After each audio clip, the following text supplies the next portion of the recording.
So guys, nandito kami ngayon sa Golden Baboy para mag-celebrate ng birthday ni Madeline or Mads, ang aking office mate. Ayan siya guys, di ba nagpapaganda siya ngayon. So wag natin siya istorbohin. Kasama din namin ng iba pang mga colleagues at syempre ang aming mga boss.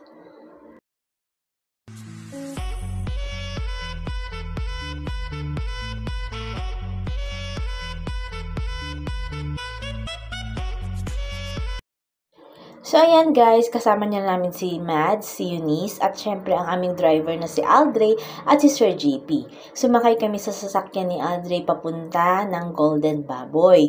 So, ayan guys, excited na kaming lahat. First time nga namin guys na magkakasamang mag-lunch. Ayan si Aldre, ang aming driver, at si Sir JP. Oh guys, ang bilis ng transition. Nandito na kami sa Golden Baboy. Dito ngayon sa may Maginhawa, Quezon City. So ayan, pagpasok namin guys, in-accommodate kami agad ng mga tao. So ayan guys, naghahanap kami ng upuan. Actually, excited na kami. So guys, ayan na kaagad ang pagkain. Appetizer pa lang yan. Nire-ready na ng aming server yung mga pagkain na in-order. Actually guys, ang pinili ni Attorney JP na kakainin namin or package is yung busan. Hindi ko na matandaan guys kung magkano yung presyo nun. Pero grabe guys, sobrang dami ng side dishes. Tapos unlimited pa siya. Pero guys, kapag nasa unlimited ka nga pala, bawal kang mag-take out. At syempre guys, bawal din naman ng leftover.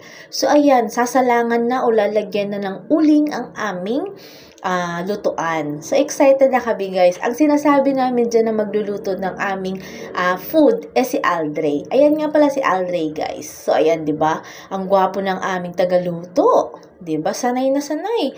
Syempre, favorite naman halos lahat ng tao ang samji.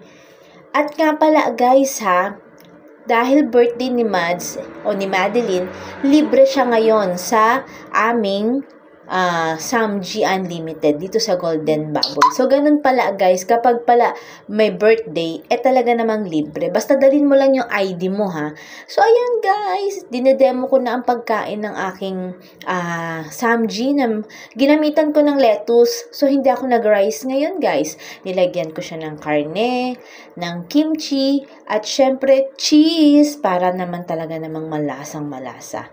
So, ayan guys, samahan nyo ako, tikman natin ang napakasarap na samji. O, diba guys, ang laki ng subo ng lola nyo? Well, sanay na sanay talaga din ako mag-samji kasi lagi din naman kaming kumakain sa mga samgyupsal.